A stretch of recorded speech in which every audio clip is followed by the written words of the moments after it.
السلام عليكم، ازيكم يا بنات؟ عاملين ايه؟ يا رب تكونوا بخير.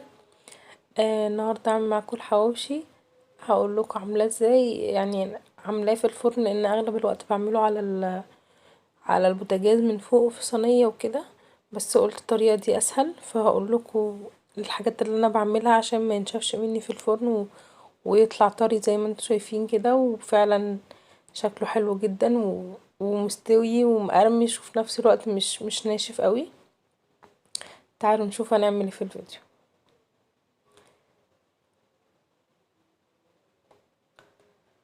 اول حاجه اللحمه مفرومه، طبعا على حسب الكميه او العدد اللي انت هتعمليه. البصل، انا بحب البصل بزياده لان البصل اصلا كل ما بيبقى زياده بيخليه مسكر كده وطعمه حلو. كمون، فلفل اسود، كاري، وكركم، وبابريكا، وطبعا ملح. لو عندك بهارات حواوشي برضو او اشتريتيها بتعمل طعم حلو قوي حطي منها، بس انا ما كانش عندي.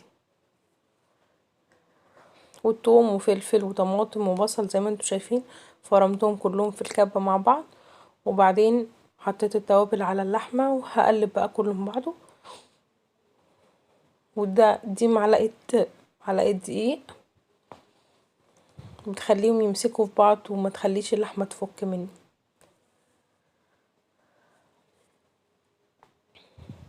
هقلب كله مع بعض وبعدين هصفيه عشان برضو ما يبقاش مليان مية والرغيف يبقى طري كده ويبوش. اهو هنا صفيته.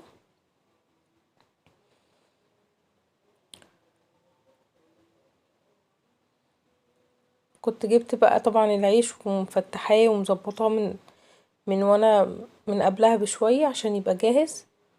ودايما بحب ان انا اعاير عشان ما احطش في الرغيف اكتر من رغيف، اعاير بفنجان عندي او كوبايه صغيره زي كده، على حسب انا عايزه احط قد ايه. مثلا هامله الكوبايه هحط نصها على حسب حجم الكوبايه طبعا وحجم الرغيف وعلى حسب ما انتي بتحبيه.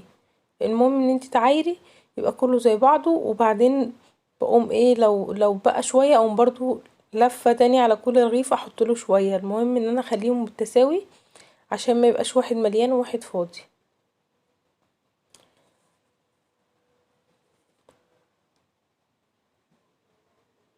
هخلص بقى الكميه كلها وبعدين هكمل معاكم.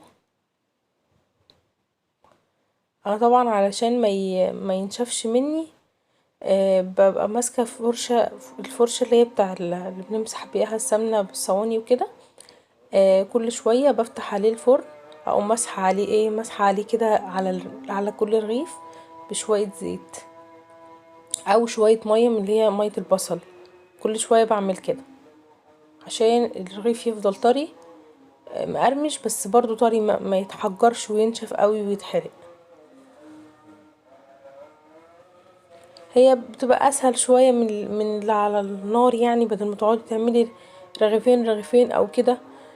ده بتحطيه مره واحده وتقومي قلبه كله مره واحده، يعني لو عايزه تنجزي او مستعجله او تعبانه مكسله تعملي يعني على النار.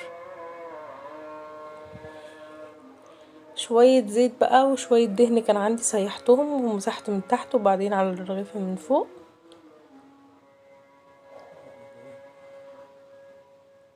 وزي ما قلتلكوا وهو في الفرن كل شويه كنت بفتح عليه وامسح عليه تاني شوية زيت وشوية مية من مية البصل،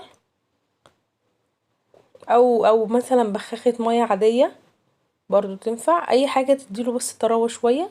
وهو شكله لما استوى شكله جميل جدا ومقرمش ومظبوط، يعني سواه مظبوط على النار، ساعات بيتحرق مني.